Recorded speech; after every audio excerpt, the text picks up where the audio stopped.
last video, I told you that I had 3 job offers in health information management. Let's go ahead and review these job offers, okay?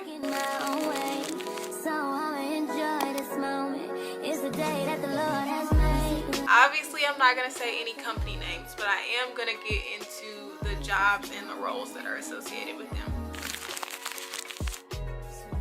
So the first offer that I received is a job for a medical records specialist, and this job is actually a government job. It is on the military base, and essentially, in a nutshell, what I will be doing is maintaining the medical records at the military hospital. As far as I know, it's a lot of filing, shuffling through medical records, a lot of data entry. I can't really 100% tell you what the role entails because the job posting didn't really detail what the role was, but I do know from the interview that I had that most of the job will be working with a team to verify and maintain medical records and also filing them and some data entry as well associated with that. So that is job number 1. Job number 2 that I was offered was a medical records quality assurance specialist. So this is actually for a healthcare company. It is in corporate America. And essentially what I will be doing in this role is I will be checking for the accuracy and validity of medical records, and if anything popped up on the medical record that was incorrect or that needed to be changed, if any addendums needed to be added to the medical records to say a specific thing, then I would be the one looking for those. Actually, in this role you did have to have some kind of healthcare background, so me having that medical assistant background did help me get that interview and ultimately land an offer for that job.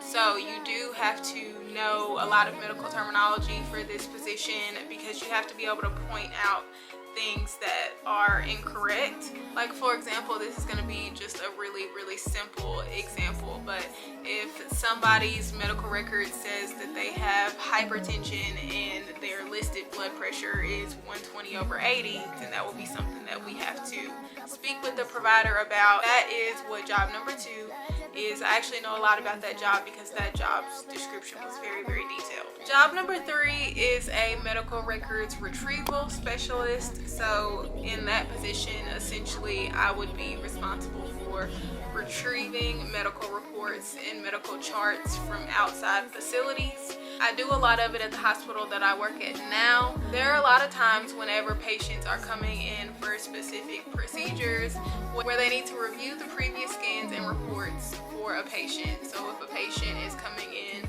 and having a biopsy of the lung, then the radiologist may want to review a CT scan of the chest before they do the invasive procedure, just to make sure that everything is lined up, to make sure that they know exactly what they're targeting whenever they go in for the invasive procedure. So in that case, a lot of times the scans may have been done at another facility, at another hospital. The report may have been from somewhere else. So in that case, you have to request those records and you have to request that report, and sometimes you even have to request the CDs. In the radiology department, we have to request the CDs, but in this job, in this medical retrieval specialist job, I wouldn't be requesting any CDs. It would only be the reports. So whenever a physician needs a certain report or a certain chart about a patient, then I would be the one in this position requesting said report and making sure that it's ready for pickup whenever we go and send someone to pick it up for the provider. So that is job number 3. For the heck of it, I'll just go ahead and explain the job that I turned down for the interview. That job was in Virginia and it was for a clinic. It was a front of office coordinator. The reason why I turned down that interview is because we are not moving to Virginia like we originally thought we were. The other interview that I turned down was at a home health care agency, and it was basically like a home health care administrator is really what it was. But it's a little different from being a long-term care administrator, Whereas like if you're working in a nursing home or a long-term care facility, if it would have been probably a job like that, I would have probably accepted it, because even though it's long-term care, it's still a facility. So you're the administrator over a facility, as opposed to home health care where caregivers are going into the home. It's just not the same thing. I don't know how to explain it. It's just really not the same thing. The dynamic in a home healthcare agency and in like a nursing home is very, very different. Very different, and you just have to be in it to know. But in a long-term care facility or a nursing home, all of your employees work at the same place. All of your residents live at the same place. They're all in one area. You're managing the entire facility. Everybody's in one place. In home health care, the caregivers are going to these people's homes. So one, you don't have eyes on everybody, because everybody is going to different homes, and typically you will work out of like the office. And then two, it's just very unstable. A lot of people take those jobs as like in between jobs. Most people are not in home health care for the long run.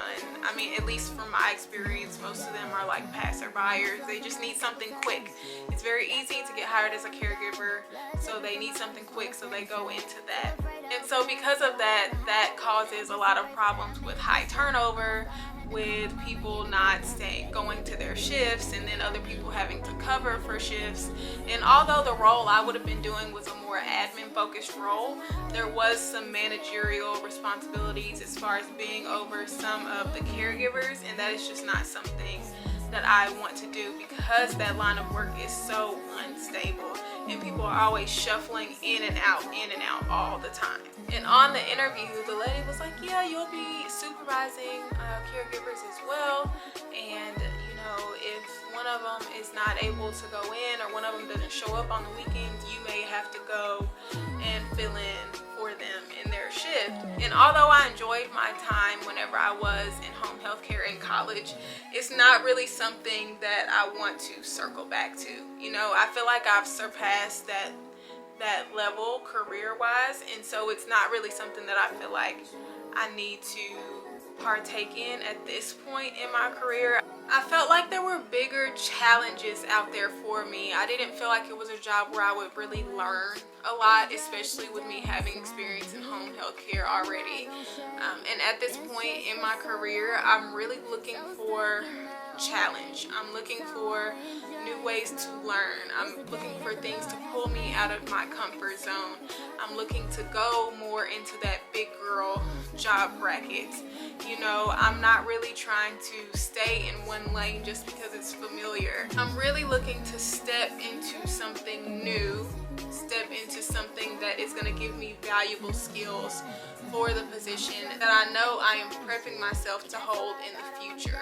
That's more so what I'm looking for. So that's the reason why I turned down that interview. I had one interview. I did the first interview, and then I got the second interview in person where they said they were really interested in meeting with me, and I turned that interview down. So that's the reason why I turned down that interview. Now, as far as how I feel like I got to this position where I have all these job offers and I do have all this interest coming in, I did some major work to my resume, you guys. So before I came from Big Pharma, I came from pharmacovigilance before this, where I was coding adverse event cases. And then after that, I got my degree in healthcare administration, but I realized that I desperately needed that experience in a hospital. I've said it on this channel before, I do have a goal of being a hospital administrator, and so I desperately wanted some experience in the hospital. I just wanted to learn how the hospital ran, how a department worked. I wanted to learn how it worked, because truly I didn't know, especially coming from giving vaccinations for a clinic more so. It was more so for like a clinic when I was in college, and I never had any true hospital experience. So I realized that I was missing that. So I went and I got that experience. That has been one of the best decisions that I could have made, because that job has given me experience in so many different areas, especially within medical records and release of information. I also gained a lot of experience with EMR systems, with Cerner. I have a little experience with Epic, but not too much. Cerner is the one that we use at this hospital now. I have experience with imaging systems like PACS, where you can see the radiology scans. I just have gotten so much experience with all these different things that I had no idea even existed before. So that was one of the best things that I could have done. So what I would say, if you are finding yourself in a position where you are struggling to get callbacks, look at your resume and look at the jobs you're applying for and see how you match up. I know this is going to sound cliche and you probably have heard this before, but this is a real thing. This is like, this works for real. Look at the job description, look at your resume, and be like, okay, if I was a hiring manager, would I hire me? Oftentimes they are truly looking for those keywords. They're looking to see if you have done the things that it says on that job posting. And if your resume is just completely way off from what the job description says, then they are not, more than likely, they are not going to call you back. And that is the part that I was missing. I was just thinking, oh, I have these degrees, so you know, they will at least give me the interview. I was so completely wrong. Experience reigns all. They are looking to see if you will know what you're doing when you get into this role. And they don't have much to go off of besides that piece of paper. And they don't know you as a person. They don't know your work ethic. They don't know anything. The second thing, your profile. Your profile is the part on your resume that is normally all the way at the top, and it is essentially a summary of all of your skills, all of your education, and all of your experience, but a very condensed version to kind of set the tone before the hiring manager goes and looks at all the jobs that you've held. A lot of these hiring managers are looking at thousands of applications, hundreds upon hundreds upon thousands upon thousands. I mean, I'm convinced that most of them don't even look through all those applications. I mean, come on, that's so many. But think about how many applications they're looking at in a day. That summary is so necessary. If you don't have a summary on your resume, you need to put one on there now. Because honestly, most of these people probably will read the summary and then not read anything else, unless your summary is very intriguing. If your summary stands out and it's very intriguing, then they'll go, well, let me go ahead and look at the rest of her resume. Now, if your summary is not that good, then they might just go ahead and go on to the next one. Or if they skim your resume and your job titles look like they have nothing to do with the job you're applying for, they might just go ahead to the next one. A strong summary is super powerful, because you're essentially telling them, this is me, these are the degrees I have, this is what I have experience with, these are my skills, these are the kind of jobs that I am looking for, this is the area that I am looking to build my career in, this is the space that I am looking to get into. When I was in college, I didn't have a summary on my resume. After college, I added a summary to my resume, but my summary was not very good. It was not very clear. It was kind of all over the place, but I feel like it was not clear because I was unclear on what I wanted to do. But now that I'm clear, my summary is very clear and to the point. These are the degrees that I have.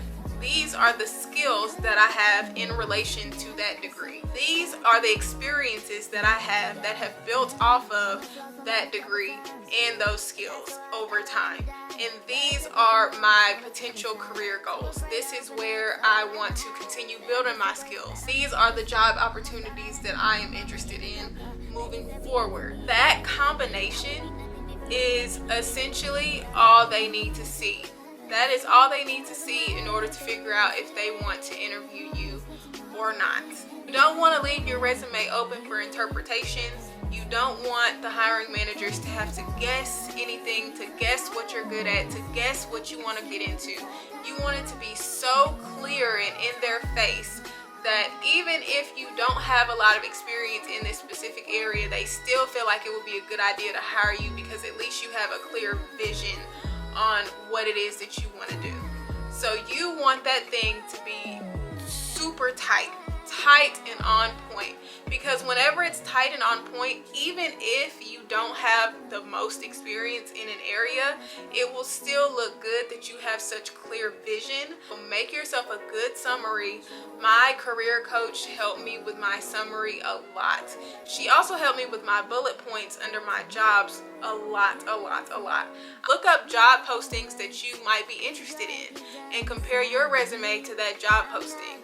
And if you don't have all the experience in that area, then go get that experience and then put that on your resume, and then you can beef up your resume for those specific jobs. I would say that these are some of the biggest things that have helped me get so many callbacks, and also too, just knowing when hiring season is, right? It's hiring season right now. The beginning of the year, end of the year, beginning of the year is hiring season. Obviously, at the end of the year, people are hiring temporary employees, but they also love to hire people at the end of the year that can start you at the beginning of the year, and all those holidays have already passed, right? All the big ones, all the Thanksgiving, your Christmas, your New Year's, so they don't have to worry about people needing time off too much whenever they start people in the beginning of the year.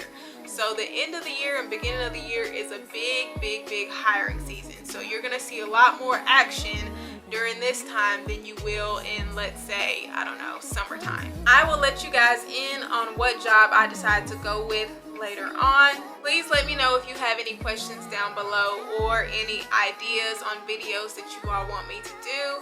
I really appreciate you all sticking with me this far. Of course, leave me a like on this video if you liked it. Leave me a comment down below if you got something to say. And if you like what you see, then you already know what to do. Go ahead and subscribe, okay? Okay. XOXO.